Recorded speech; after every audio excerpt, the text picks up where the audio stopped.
Hello everyone, welcome to this video. Today I will be talking about UK visa. If you are planning to apply for UK visa, the first thing you need to do is go on this website, government.uk, and also in this video I will be sharing my own personal experience on how to get the visa and what documents are required in order to get this visa. So first of all, you need to go on this website. You need to decide which visa you need. Is it a visit visa, study visa? I will be covering the visit visa, as I personally just got the visa last month. And after going on this website, you need to go for the standard visitor visa, which lasts for 6 months.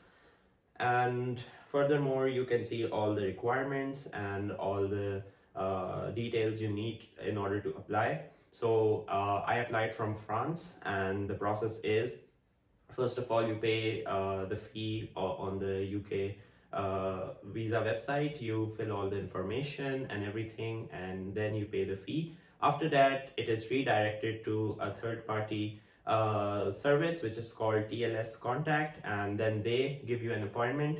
And you have to go to the capital of that country. For example, for me it was France, so you have to go to Paris.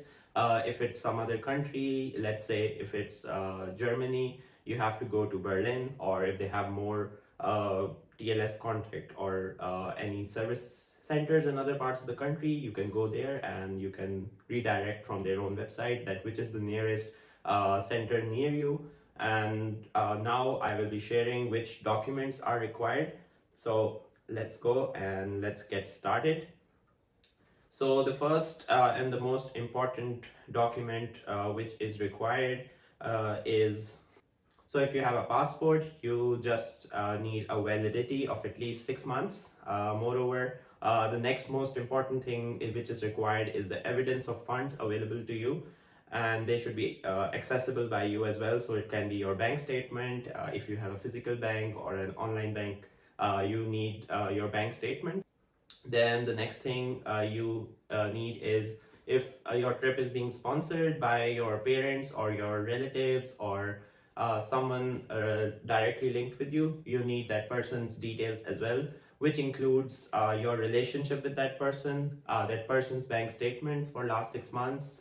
You can also attach their payment slips or salary slips, and that is sufficient for the evidence.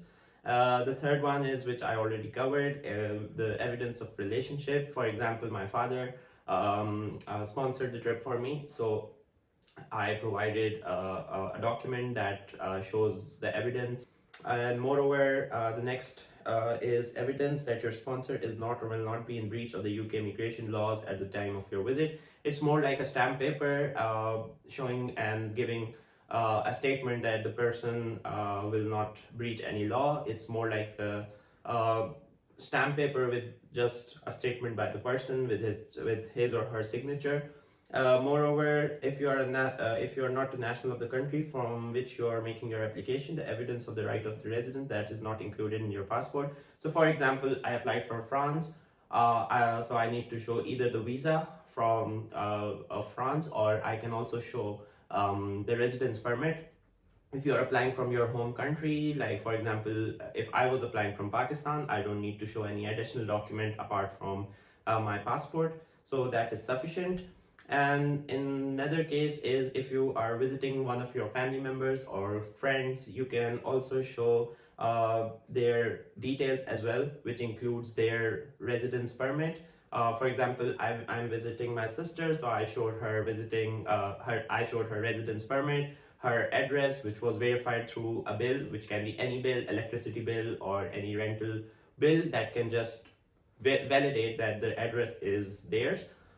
In case of just traveling, and if you don't have any relatives or any friends, you can show your hotel bookings, your flight details, which is also in my case, I have to show them as well. Going forward, so I have a file which shows what I gathered, and I have some additional documents as well. So the first one, as I said, is passport. The second is evidence of funds, which is my own bank statement. The third one is a document which shows my father's bank statement. In your case, it can be your uncle, your brother, anyone who is sponsoring your trip. You need to show their bank statement, and also a stamp paper or an affidavit showing that that person is sponsoring you. For example, my father wrote it on his behalf for me that I am sponsoring my trip. The fourth document is evidence of relationship and certificate, which is the family certificate, which shows the relationship of you with your sponsor. The fifth one is the evidence of sponsor not breaching UK law. This can be on a company letterhead or any document with signature and stamp.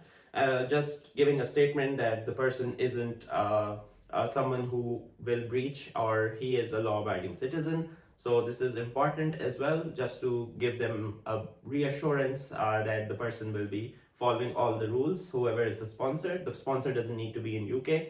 The sixth one is residence permit, which is my French residence permit. If you are not applying from a foreign country, and if you are doing from your home country, you don't need this. The seventh is invitation letter, which is again from my sister. So in your case, if you are not visiting any family member or friend, you don't need this, but then you need hotel reservations, which in my case, I don't need it because I'm staying at my sister's place.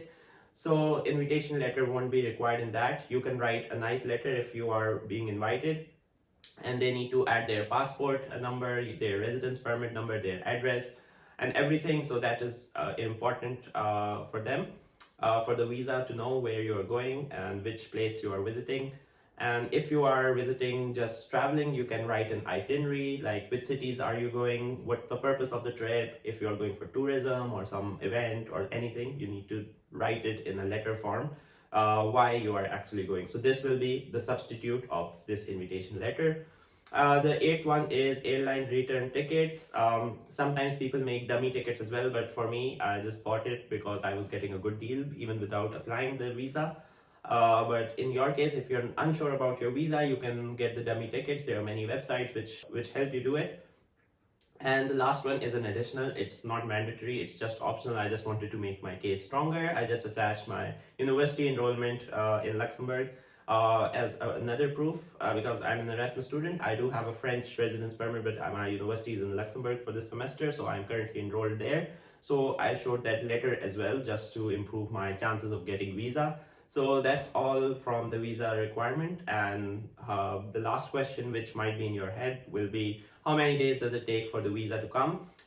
So for me, it came in 2 weeks. Usually they say it take 3 weeks, but for me, on the 10th working day, I received the visa. I applied on Monday and I received on the following week's Friday. So basically, the day I went to TLS Contact was Monday, and the day I received the visa on my address was Friday. And moreover, you can also use the courier service, which in case I got it because I wasn't living in Paris, and going to Paris just to pick the passport was a bit